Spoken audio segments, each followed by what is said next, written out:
Passport size photo வந்து இங்கே ஒட்டணும். அதில் வந்து சைன் வந்து கிராஸில் போட்டுருக்கணும். அப்புறம் வந்து மேலே போட்டிருக்காங்க பாருங்க, application for the post of social marketing manager, credit executive, clerk and office assistant. ஓகேவா? அப்போ வந்து விண்ணப்பிக்கும் பதவியின் பேர் மேலே எதுக்கு விண்ணப்பிக்கிறாங்க, கிளர்க்கா, மேனேஜரா, ஆஃபீஸ் அசிஸ்டண்டா அப்படிங்கிறத இங்கே மென்ஷன் பண்ணிருங்க. போஸ்ட் ஃபார் அப்ளை இங்கே மென்ஷன் பண்ணிருங்க. அப்புறம் விண்ணப்பதாரின் பெயர் வந்து பார்த்தீங்கன்னா, விண்ணப்பதாரின் பெயர் வந்து என்ன பண்ணணும், நீங்க கேபிட்டல் லெட்டர்ல எழுதணும். சரிங்களா? ஸோ உங்க பேர் என்னவோ 10th மார்க்ஷீட்ல எப்படி இருக்கோ எழுதுங்க. அப்புறம் வந்து வயது அதாவது பிறந்த தேதி, டேட் ஆஃப் பர்த்தும் இங்க வயதும் போடணும்.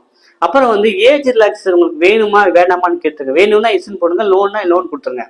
நீங்க என்ன ஆனா பெண்ணா அப்படிங்கிறத மென்ஷன் பண்ணிருங்க. அப்புறம் வந்து ஃபாதர், ஹஸ்பண்ட், கார்டியன் நேம்.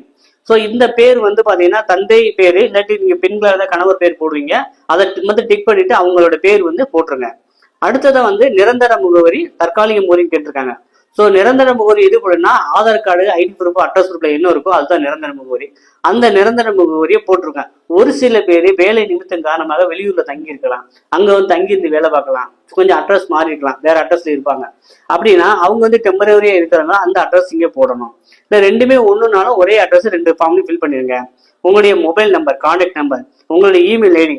நீங்க வந்து இப்ப என்ன படிச்சிருக்கீங்க, பிஎஸ்சி கெமிஸ்ட்ரி படிச்சிருக்கா, பிஎஸ்சி மேக்ஸ் படிச்சிருக்கா, இல்ல டிப்ளமோ படிச்சிருக்கா, அதை மென்ஷன் பண்ணிட்டு அது எந்த மீடியத்துல படிச்சீங்க, தமிழ் மீடியத்துல, இங்கிலீஷ் மீடியமா அப்படிங்கிறத போட்டுருங்க. விண்ணப்பதாரோட சொந்த கிராமம், எந்த கிராமமோ எந்த ஊரோ அதை போட்டுருங்க.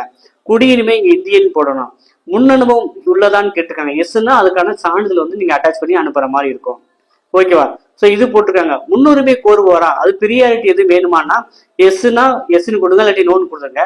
எஸ்ன்னு கொடுத்தீங்கன்னா என்னென்ன கேட்டகரினா, ஆதரவற்ற விதவைக்கு கொடுக்குறாங்க, முன்னாள் படை வீரர், கலப்பு திருமணம் புரிஞ்சவர், இல்லை வேற ஏதாவது பிரியாரிட்டி நீங்க மென்ஷன் பண்ணி அதுக்கான சர்டிஃபிகேட் வந்து வைக்கணும். ரிலீஜன் ஹிந்துவா, முஸ்லீமா, கிறிஸ்டினான்னு கேட்டிருக்காங்க, அதை போட்டுங்க. இன்னும் வந்து பாத்தீங்கன்னா ஜென்ரல் கேட்டகரியா, ஓபிசியா, எஸ்சிஹெச், இடபிள்யூசிங்கிறத டிக் பண்ணுங்க. ஓகேவா? கேஸ்ட் உட்பிரிவுனா இப்போ ஓபிசில என்ன கேட்டகரி, இப்போ ஓபிசில யார் வருவாங்கன்னா பிசி, முஸ்லீம், எம்பிசி, டிஎன்சி போன்ற பிரிவினர் அனைவருமே ஓபிசி கீழே வந்துருவாங்க. நிறைய பேர் என்னது எம்பிசியை காணும், பிசி முஸ்லீமை காணும் தேடாதீங்க, அது எல்லாமே அண்டர் வந்து ஓபிசில வருவாங்க. So general, OBC, SC, ST, EWS. So இந்த மாதிரி பார்த்து ப்ராப்பராக அப்ளை பண்ணுங்க. எல்லாமே ரிஜிஸ்ட்ரேஷன் நம்பர் போடுங்க, இல்லைன்னா நோட் கொடுத்துருங்க. ஓகேவா? அப்புறம் வந்து கடைசியில் வந்து என்னைக்கு டேட்டோ அந்த டேட்டு போட்டு உங்களுடைய ஊர், எந்த ஊர்ல அனுப்புறீங்க அந்த ஊர் போட்டுருங்க. இங்க வந்து உங்களுடைய சிக்னேச்சர் போட்டுக்கோங்க. ஓகேவா? இதுதான் அப்ளிகேஷன் ஃபில் பண்ற முறை.